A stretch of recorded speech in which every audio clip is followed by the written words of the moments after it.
গ্রহণ করবে না। নিয়তকে সহি শুদ্ধ করতে হবে। নিয়ত হবে আমার আল্লাহ তাআলার জন্য কুরবানি করা। সোজা করেন। নিয়তের ব্যাপারে বুখারী শরীফের প্রথম হাদিস, আমার এখানে অনেক শিক্ষিত ভাইয়েরা আছেন, আপনারা স্টাডি করেন।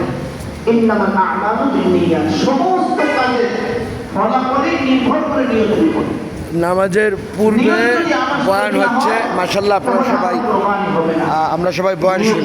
মানুষকে দেখানো, নিয়ত যদি হয় সন্তানকে খুশি করা, নিয়ত যদি হয় আত্মীয় স্বজনকে দেখানো, নিয়ত যদি হয় পাড়া প্রতিবেশী কি বলবে এজন্য কোরবানি করা, না না, তাহলে আমার কোরবানি আল্লাহ তাআলার কাছে যাবে না ভাই।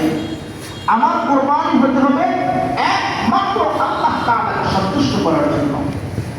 আমার কোরবানির নিয়ত যদি আল্লাহ তাআলার জন্যই হয়, তাহলে একজন মানুষ যখন আমার দুয়ারে আসবে যে ভাই আমি সারাদিন কিছু পাই নাই, তাকে এক টুকরো মাংস দিতে আপনার কষ্ট লাগবে না, কারণ আপনার পুরোটাই তো হলো আল্লাহর জন্য। আপনার দিনের ভিতরে থাকতে হবে যে আমি যদি সবগুলো বস্তু আল্লাহর জন্য মানুষকে দিয়ে দেই, আমার মনে কোনো আফসোস নেই। আল্লাহ তাআলা তো আমাকে ভালোবেসে মহব্বত করে খাওয়ার জন্য ব্যবস্থা করছেন। আল্লাহ তাআলা যদি সেই হাবিল আর কাবিলের সেই পদ্ধতি জারি রাখতেন, তার কোরবানি আল্লাহ তাআলা কবুল করবেন, তার কোরবানি এক টুকরো আগুন এসে পুড়িয়ে দিবে। ওই নিয়ম যদি আজ পর্যন্ত চালু থাকতো তো আপনি আজ পর্যন্ত কিভাবে খাইতাম? আল্লাহ তাআলা মুহাম্মদুর রাসূলুল্লাহ সাল্লাল্লাহু আলাইহি ওয়াসাল্লামের উসিলায় আমাদের জন্য একটা সুন্দর পদ্ধতি রাখছেন যে নিয়ত করলেই হবে বান্দা। তোমার নিয়তটা আমি চাই, তোমার মন আমি চাই। তো নিয়ত যদি হয় আল্লাহর জন্য, তাহলে অন্যকে দিতে কোনো প্রকার কষ্ট হবে না। এজন্য আমাদের প্রতিবেশী যারা আছে, আত্মীয় স্বজন যারা আছে, তাদের প্রতি একটু খেয়াল রাখবো।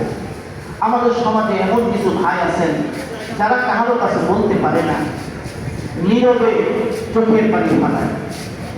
আপনি আল্লাহর জন্য কোরবানি করতেছেন 1 লক্ষ টাকা দিয়ে, আপনি এরকম 10 জন মানুষকে লিস্ট করেন, 10 জন মানুষের বাসায় গিয়ে সন্ধান করে একটা ব্যাগের মধ্যে করে 10 জনকে আপনি পৌঁছিয়ে দেন। আর মনে মনে ভাবেন যে আল্লাহ, আমি যদি দিনের বেলা দিতাম, এই মানুষগুলোকে আমি ডাকতাম, আমার ঘরে আসতো, মানুষ দেখতো আমি তাদেরকে দিতেছি। না আল্লাহ, আমি এটা করি নাই, আমি আপনার সন্তুষ্টির জন্য সবচাইতে গোপনীয়তা অবলম্বন করে আমি তার বাসায় পৌঁছিয়ে দিয়েছি। আল্লাহ, আপনি আমার এই খেদমতটা কবুল করেন। এই জন্য ভাই নিয়তটা পরিশুদ্ধ হতে হবে। 2 নাম্বার, আশা করি ইনশাআল্লাহ এটা সবাই ফলো করছেন, হালাল টাকায় কোরবানি হতে হবে ভাই। হালাল টাকায় কোরবানি। হারাম টাকা দিয়ে আপনি 10 লক্ষ টাকা দিয়ে যদি কোরবানি করেন, খোদার কসম আপনার আমার কোরবানি আল্লাহ তাআলা দিবে না। এই জন্য হালাল টাকায় কোরবানি হতে হবে। হালাল টাকা দিয়ে আপনি একটা খাসি দিয়ে দেন, 10,000, 12,000, 15,000 টাকা দিয়ে আমার মালিক এটা গ্রহণ করবে। 1 নাম্বার নিয়তটা শুদ্ধ করা, 2 নাম্বার হালাল টাকায় কোরবানি দেওয়া, 3 নাম্বার শরীয়ত মোতাবেক কোরবানি হওয়া। 4টা বিষয় বলবো, খুব খেয়াল করবেন, এগুলো না হলে কোরবানি হবে না। আমাদের দেশের কসাই ভাইরা যেহেতু একদিনে 10-12 জায়গায় ওয়াদাবদ্ধ থাকে, ওরা কি করে জানেন? আপনি একজন হুজুরকে নিতেছেন কোরবানি করার জন্য, হুজুরকে দেখাইতেছে হুজুর আমি আপনার সহযোগিতা করতেছি। কিভাবে বলবো? হুজুর আপনি শুধু একটু বিসমিল্লাহ বলে দেন, বাকিটা আমি করবো।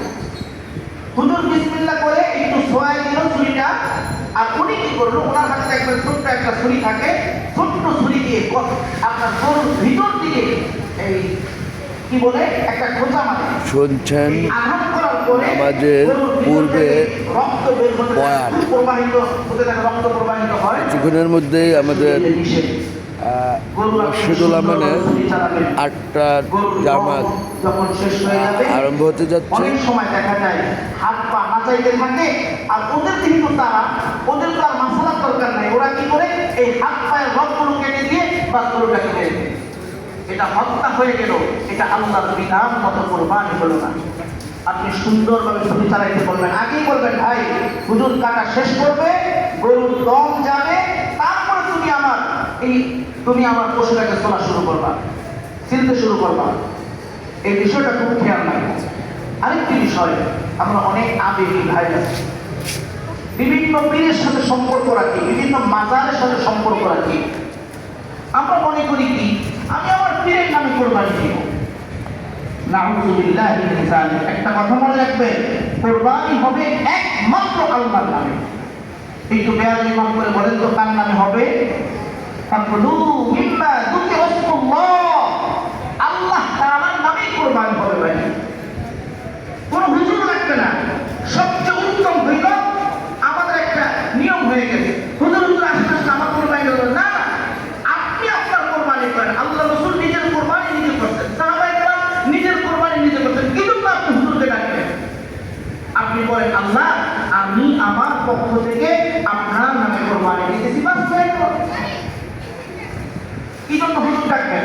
হুজুরের আমার নাম দিতেছেন, এটা করতেছেন, সেটা করতেছেন, দরকার নাই। আপনি পারলে আপনার জন্যই উত্তম। আরেকটি বিষয় হলো রিয়া। রিয়া মুক্ত হয়ে কোরবানি করা। আমি বড় দিলাম না ছোট দিলাম, বড় দিলে মানুষ বাহাবা দিবে, ছোট দিলে মানুষ আমাকে কি বলবে, আমার গরুটা ছোট হইলে মানুষ কি বলবে, না না।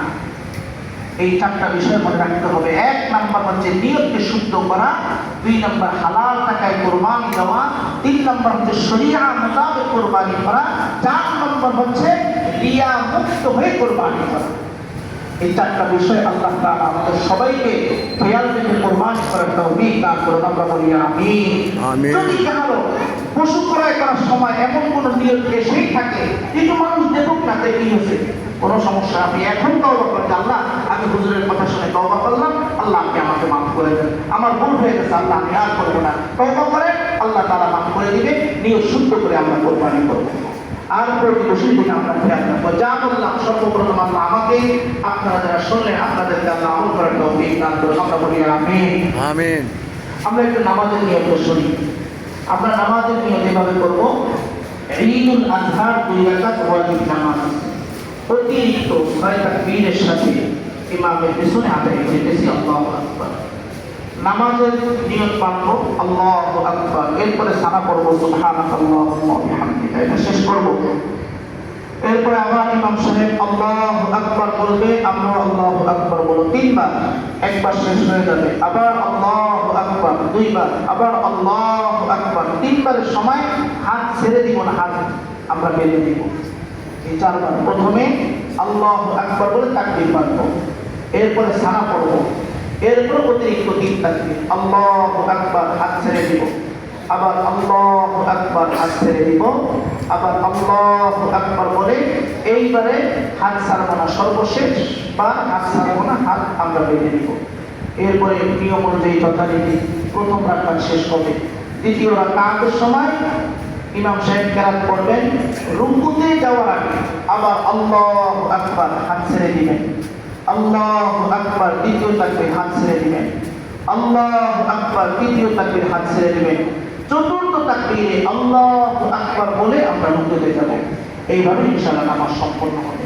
আল্লাহ আমাদেরকে সহি শুদ্ধভাবে নামাজ পড়ার তৌফিক দান করুন। কাতারগুলো সোজা করে বাহিরে কিছু ভাই দাঁড়িয়ে আছে, মেহেরবানি করে সামনের কাতারগুলো থেকে আপনারা ইনশাআল্লাহ কাতার পুরো করে নেই, যেন মসজিদুল আমানের সব ভাইরাই ভিতরে চলে আসতে পারে। দ্বিতীয় জামাত 8টা জামাত শুরু হতে যাচ্ছে মাশাআল্লাহ। সামনের দিকে চলে আসুন।